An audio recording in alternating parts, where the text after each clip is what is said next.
দুই নবীর নাম নিয়ে বসে আছে, মোহাম্মদ আর ইউনুস। কয় নবী? দুই নবীর নাম নিয়ে কাজ করছে যে না একটাও রাখবো না। যেগুলো জালেমকে সাহায্য করেছে একবারে 44টা ডিসি শেষ। বলছে আপনারা বাধ্যতামূলক অবসরে। বলছে না আমাদের তো এখনো বয়স শেষ হয়নি। বলে না শেষ হয়ে গেছে। নির্বাচনের আগে হাসিনা যেমন করেছিল, চাচা এরশাদের কাছে যে বলছে আপনি অসুস্থ, বলছে কই আমি তো ভালো। না আপনি অসুস্থ, চলে হাসপাতালে ভর্তি করে একটা ইনজেকশন দিয়ে শুয়ে রেখেছে, থাক। আমার মনে হয় এটাই করা লাগবে। এই 1628টা যারা আছে একটাও আমরা দেখতে চাই না।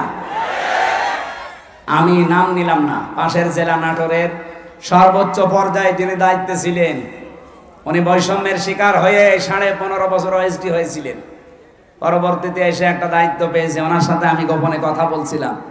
উনি বলছিল হুজুর এখনো পর্যন্ত 100 জনের 90 জন ওই শয়তানরাই আছে।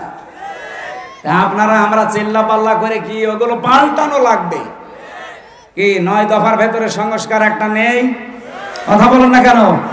আমরা চাই একটাও যেন না থাকে। নির্বাচনের আগে সব পাল্টাতে হবে, সব পাল্টিয়ে এরপরে নতুন মানুষ দিয়ে নির্বাচন করেন। এদেশে যারা যাবে তাদেরকে আমরা ওয়েলকাম জানাবো, কিন্তু জালেম হবেন না। যদি জুলুম করেন, হানিফের বাড়ির দিকে তাকান, কুষ্টিয়া জুলুম করার কারণে তার বাড়ি মাটির সাথে মিশে যায়নি, ওর পায়খানার প্যান পর্যন্ত মানুষ খুলে নিয়ে চলে গেছে। এজন্য আগামীতে যারা আসবেন চেয়ারে বসবেন, যদি জুলুম করেন কারো উপরে, 5 বছর পরে দেখবেন আপনার বাড়িও শ্মশান হয়ে গেছে। গতকালকে ঝিনাইদহ ছিলাম, বলছো হুজুর এই জায়গায় হিরণ চেয়ারম্যানকে পিটিয়ে মারার পরে ন্যাংটা করে পেছনে বাঁশ দিয়ে খাড়া করে রেখেছিল। সেই জায়গাটা দেখলাম। হিরণ চেয়ারম্যান কত অত্যাচার করেছে নারী পুরুষের উপরে, সে জুলুমের প্রতিশোধ 5 তারিখে একেবারে বিকালে 1 ঘন্টার ভেতরে মানুষ পিটিয়ে মেরে ফেলেছে জায়গায়। এরপরে আবার টাঙিয়ে রাখছে, ও রাস্তার মোড়ে টাঙিয়েছে, আবার পেছনে দিয়েছে বাঁশ, আর ওই ছোট ঠ্যাং কেটে ফেলেছে। কি অপমান বলেন! কারণ জালেমদের উপরে রাগ কার? আল্লাহ নিজের। আল্লাহ বলেন আমি নিজে মামলা দেব, ইন্নামাস সাবিলু আলাল্লাযিনা ইয়াজলিমুনা নাস। জালেম যারা ওদের বিরুদ্ধে আমি নিজে মামলা দায়ের করব। বাংলাদেশে আমার যাদের উপরে হাসিনার মামলা ছিল কেউ খালাস পায়নি। তারেক জিয়া থেকে শুরু করে, খালেদা জিয়া থেকে শুরু করে, এটিএম আজহারুল, আমির হামজা, মামুনুল হক, দেখেন হাসিনা যার বাদী সবগুলো জেল খেটেছি। কারণ সর্বোচ্চ যিনি, তিনি বাদী হলে আপনি আর যাবেন কার কাছে? আর কিয়ামতে যিনি সর্বোচ্চ কে? উনি বলছে আমি বাদী হব মামলার, আপনার কোন উকিল দাঁড়াবে? এই জন্য আমরা যেন জালেম হয়ে না যাই। ইউসুফ নবী এইটা ইঙ্গিত দিয়েছিলেন, ইন্নাহু লা ইফলিহুজ জালিমুন। জালেম দিতে পারতেন, জালিমুন দিয়েছেন। কোন জালেম সফল হয়নি, সফল হবেও না কোনোদিন। সুতরাং আপনি আমার এই কাজ করবেন না। এটা বলার পরে আমি তাফসিরে খাজেনের ভেতরে পড়েছি, জুলাইখা সঙ্গে সঙ্গে নিজের শরীরের যত কাপড় ছিল প্রায় সবগুলো খুলে ফেলেছি, নেংটি ছাড়া। নেংটি ছাড়া সব খুলে ফেলে যখন সামনে এসেছে, ইউসুফ নবী নিজের চোখের উপরে হাত দিলেন। কিন্তু মানুষ হিসাবে তার ভেতরেও চাহিদা নেই। কি আপনি আয়াতের পরবর্তী আয়াত দেখবেন, 24 নম্বর আয়াত সূরা ইউসুফের, ওয়ালাকাদ হাম্মাত বিহি ওয়া হাম্মা বিহা। জুলাইখা যেমন কাপড় চোপড় খুলেছে না করার জন্য রাজি, ইউসুফও রাজি। কি প্রিন্সিপাল সাহেব ঠিক আছে এটা? না না মানে ঠিক আছে, আপনি আর বাংলা অর্থ নিয়ে আসেন। ওয়ালাকাদ হাম্মাত বিহি ওয়া হাম্মা বিহা, ইউসুফও রাজি, জুলাইখাও রাজি। না মানে আপনি আমার সাথে বেশি বোঝেন। আপনি কোন কোরআন শরীফ নিয়ে আসেন, বাংলা তো এটাই লেখা আছে। এভাবে অর্থ করলে ইমান থাকবে? এটা নবীর উপরে তহমত চলে যাচ্ছে না জেনার। অথচ আল্লাহ কিন্তু এইভাবে নাজিল করেছেন, ওয়ালাকাদ হাম্মাত বিহি ওয়া হাম্মা বিহা। আরে ভাই এই জন্যই তাফসীর মাহফিলে আসতে হয়। আপনি যদি সবই বুঝে ফেলেন তা আমি কি ঘাস কাটছি? আল্লাহ রাব্বুল আলামিন বলেন দুইজনেই কিন্তু এগ্রি হয়ে গিয়েছিল। এখানে একজন পুরুষ, ওয়ালাকাদ হাম্মাত মহিলার শব্দ আল্লাহ দিয়েছেন মুআন্নাস, ওয়ালাকাদ হাম্মাত বিহি ওয়া হাম্মা বিহা এটা মহিলা। একটা পুরুষের নাম মহিলার নাম দিয়ে আল্লাহ জানাতে চায়, জুলাইখা তো আগেই রাজি ছিল, ইউসুফও রাজি হয়ে গিয়েছিল। এই যে ইউসুফও রাজি হয়ে গিয়েছিল, এটার ব্যাখ্যায় তাফসীরে জালালাইনের ভেতরে পড়েছি, হযরত ইউসুফ তো মানুষ না ফেরেশতা? আরো জোরে বলেন। মানুষ হিসাবে চাহিদা আমাদের চাইতে ওনার 100 গুণ বেশি ছিল। কারণ আমার হাতের ভেতরে যে শক্তি আছে, হযরত ইউসুফ নবী ছিলেন, এক একজন নবীর ভেতরে আমাদের মতো 100 আমির হামজার শক্তি আছে। আমি মেয়ে লোক দেখলে যদি কন্ট্রোল হতে না পারি, আর তাও যেমন তেমন কালো ধলা, আর উনি পেয়েছে বিশ্ব সুন্দরী, তাও উলঙ্গ। আপনি চিন্তা করতে পারেন, পৃথিবীতে আমি 4 জন মহিলার নাম পেয়েছি, আল্লাহ তাদের সব চাইতে সুন্দর করে বানিয়েছিলেন। 1 নম্বরে আমাদের আদি মাতা হযরতে হাওয়া, 2 নম্বরে জুলাইখা, 3 নম্বরে পেয়েছি হযরতে ইব্রাহিম নবীর বড় স্ত্রী সারা, 4 নম্বরে আমাদের নবীর মেয়ে ছোটটা ফাতেমাতুজ জোহরা। এত সুন্দর করে আল্লাহ যারে বানিয়েছে। আর ইউসুফ নবীও আমাদের মতো সাধারণ ওই হাড় বাল খাওয়া লোক না। আপনি বগুড়ার মোড়ে মোড়ে দেখেন ইন্ডিয়া হারবাল, কলকাতা হারবাল, ওনার ভেতরে 100 আমির হামজার যৌবন ছিল। চিন্তা করা যায় কত কঠিন পরিস্থিতি পার করছেন।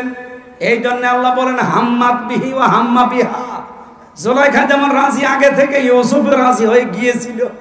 লাউলা আর বুরহান রাব্বি, যদি তার রব তাকে কিছু দলিল আর প্রমাণ না দেখাতেন।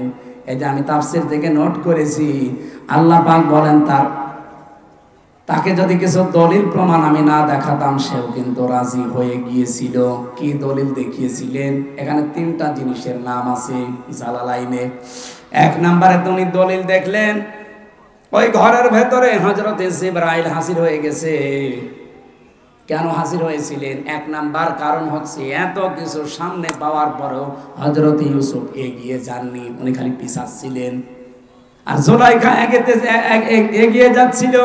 এই যে পিছিয়ে ছিলেন, এতটুকু আল্লাহর ভালো লেগেছে।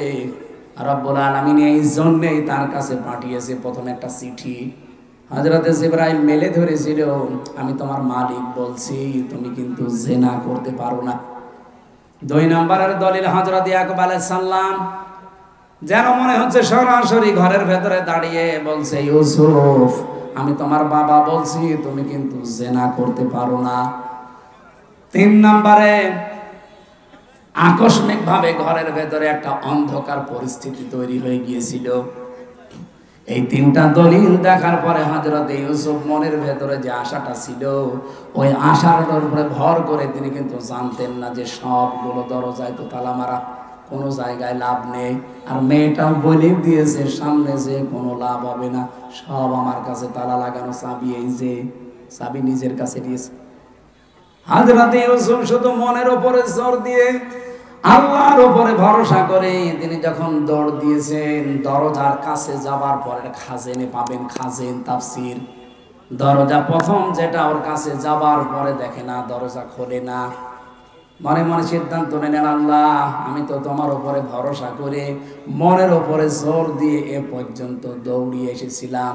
কমপক্ষে এই বাস থেকে বাস পর্যন্ত, এই ঘরের কোণা থেকে এ পর্যন্ত দরজায় আমি আসলাম, দরজা তো যে অবস্থা, এ তো নিচে মানুষের ভাঙা সম্ভব না, তালা লাগানো। ইউসুফ নবী এই কয়েক সেকেন্ডের ভেতরে ভাবছিলেন ওরে মহিলাও দৌড় দিয়েছে। প্রথম নাম্বারে যখন 1 পা 2 পা করে জুলাইখা এগিয়ে আসে, ইউসুফ নবী তো চোখ বন্ধ করেছিলেন, হঠাৎ চোখ খুলে দেখে দরজা খুলে গেছে। রব্বুল আলামিন বলেন, ওয়া মাইয়াত্তাকিল্লাহা ইয়ারযুকহু মিন হাইসু লা ইয়াহতাসিব ওয়া মাইয়াতাওয়াক্কাল আলাল্লাহি ফাহুয়া হাসবুহু ইলা আখির আয়াত। সূরা তালাকের 2 এবং 3 নম্বর আয়াতে আছে, আল্লাহর প্রতি কেউ যদি তাকওয়া অবলম্বন করতেই পারে, অবশ্যই আল্লাহ এমন জায়গা থেকে তার রাস্তা তৈরি করে দেয় তার ধারণাও ছিল না। ইউসুফ নবী কোনোদিন ধারণা করে নাই যে দরজা খুলতে পারে। খুলেছে কে? কিসের কারণে? তাকওয়া। বলেন বলেন। আমরা রমজান আল্লাহ দিল এইটা তৈরি করার জন্য। নারী পুরুষ সত্যি যদি এইটা আজ তৈরি করতে পারি 1 মাসের ভেতরে, আগামী বাকি জীবনে এমন এমন জায়গায় বিপদে পড়বেন, সাহায্য আল্লাহ পাঠাবে যেটা ধারণাও আপনার ছিল না। ওই আল্লাহ এখনো নেই। ওই আল্লাহর দিকে তাকিয়ে রমজানের হক আদায় করে রোজা রাখার চেষ্টা চালানো দরকার। আমি শেষ করে দিলাম না, এখানে কিছু কাজ আছে না, মানে আমি শেষ করছি না। হ্যাঁ, এটা কি করেন আপনারা? হ্যাঁ, ভেতরে যারা দাঁড়িয়ে আছেন ব্যাগ নিয়ে আপনারা দাঁড়ান, দাঁড়িয়ে ওই পাশ থেকে এ পাশে চলে আসেন, এরপরে আমি শুরু করছি। এখানে আমাদের প্রধান অতিথি আজকে মিল্টন ভাই না, প্রধান অতিথি। এত ব্যস্ত মানুষ এতক্ষণ বসে আছেন, আপনি 2 মিনিট দোয়া শেষ হয়ে যেতে এতক্ষণ বসে আছে। আলহামদুলিল্লাহ, আমাদের বড় ভাই মিল্টন ভাই, উনি আপনাদেরকে সালাম দেবে, দোয়া নেবে, এরপরে আমার আলোচনা দেখি কতদূর কি করা যায়, এরপরে দোয়া করবো। মাহফিল তো বছরের মতো এটাই শেষ। বাবা শাহজালাল আজকে সব হালাল করে ধুয়ে যাবে। ভাইয়ের কাছে দেন। এই সভাপতি আছে আমাদের শাহাবুদ্দিন স্যার, এরপরে আমাদের মিল্টন ভাই আছে। এই কথা বলেন না কেন? আপনি বলেন, আপনি ঘোষণা দিয়ে দেন না। এই মাইকটা দেন, মাইকটা দেন। এই যারা টাকা পয়সা দিতে চান ওনাদের কাছে দিয়ে দেন। আজকে বক্তব্য রাখবেন আজকের এই অনুষ্ঠানের প্রধান অতিথি, প্রধান আকর্ষণ, শাহজাহানপুর দাপ্তরিক সাংগঠনিক দায়িত্বপ্রাপ্ত লিখাক, যিনি 2018 সালে যিনি ধানের শীষের মনোনয়ন পেয়েছিলেন, দাপ্তরিক থানা বিএনপির সংগ্রামী সভাপতি জনাব মোর্শেদ মিল্টন। জনাব মোর্শেদ মিল্টন।